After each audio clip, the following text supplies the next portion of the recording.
ইউক্রেনের রাজধানী কিয়েভ থেকে সকল বিদেশি কূটনৈতিক ও আন্তর্জাতিক সংস্থার প্রতিনিধিদের দ্রুতই সরে যাওয়ার আহ্বান জানিয়েছে রাশিয়া।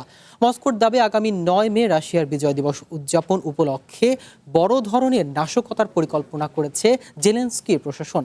ইউক্রেন এমন কোনো পদক্ষেপ নিলে কিয়েভের প্রধান সরকারি দপ্তরগুলোতে বিধ্বংসী পাল্টা আঘাতের হুঁশিয়ারি দিয়েছে ক্রেমলিন।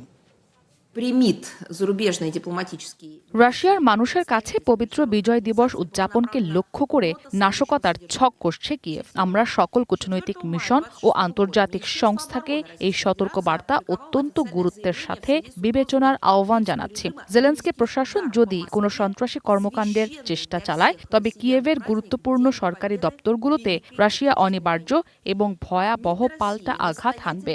যে কোনো অনাকাঙ্ক্ষিত পরিস্থিতি এড়াতে কিয়েভ থেকে আপনাদের সকল কর্মী ও নাগরিকদের দ্রুত সরিয়ে নেয়ার জন্য আমরা জরুরি আহ্বান জানাচ্ছি।